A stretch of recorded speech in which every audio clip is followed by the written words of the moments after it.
મેઘતાંડવ બાદ વરસાદથી પ્રભાવિત લોકો માટે રહેવા જમવાની વ્યવસ્થા કરવામાં આવી છે। ગ્રામ પંચાયતના સરપંચ જેડી ખાવડુ, વંદે માતરમ સેવા સમિતિના પ્રમુખ હરેશ ઠુમત અને તેની ટીમ પ્રભાવિત લોકોની વારે આવી છે। મેંદડામાં ગઈકાલે સવારથી જ મેઘરાજાએ તોફાની બેટિંગ શરૂ કરી છે, ત્યારે મેંદડાના ઇતિહાસમાં સૌ પ્રથમવાર 3 કલાકમાં 13 ઇંચ વરસાદ ખાબક્યો હતો, જેના કારણે મધુવંતી નદીમાં ઘોડાપૂર આવ્યું હતું, જેના લીધે નદી કાંઠા વિસ્તારમાં રહેતા અનેક પરિવારોના ઘર આવેલા છે। ઘરોમાં નદીના પાણી ઘૂસી જતા લોકોની ઘર વખરી અને અનાજ અને ખાદ્ય સામગ્રી વગેરે તણાઈ જતા લોકો મહા મુશ્કેલીમાં મુકાઈ ગયા છે। ત્યારબાદ મેંદડા ગ્રામ પંચાયત સરપંચ જેડી ખાવડુ અને તંત્ર દ્વારા હજારો લોકોનો રેસ્ક્યુ કરી સલામત સ્થળે ખસેડવામાં આવ્યા છે।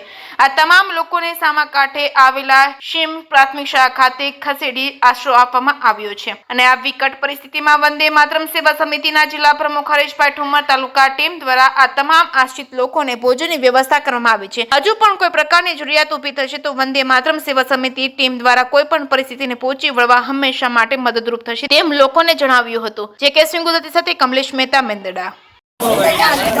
જેડી ખાવડુ સરપંચ ગ્રામ પંચાયત મેંદડા ભારે વરસાદને કારણે નદીના કાંઠા વિસ્તારમાં રહેતા ગરીબ લોકોની વસ્તી છે, જે દલિત પૂજક સમાજની વસ્તી છે, એ વસ્તી સંપૂર્ણપણે નાશ પામી છે।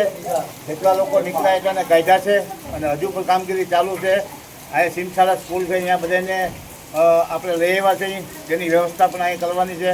આ લોકોનો સંપૂર્ણ સામાન વયો ગયો છે, જેવા કે પૈસા અને ખાવાના ઘઉં બાજરો તો ખરા, તેલ મસાલો તો ખરા, પણ તેના ડોક્યુમેન્ટ સરકારે ખાસ ધ્યાન દે કે એના ડોક્યુમેન્ટ, આધાર કાર્ડ, રેશન કાર્ડ, એવા અનેક ડોક્યુમેન્ટ, છોકરાના સ્કૂલ સર્ટિફિકેટો, આ બધું જ નાશ લાગ્યું છે, બધું જ નદીમાં તણાઈ ગયું છે।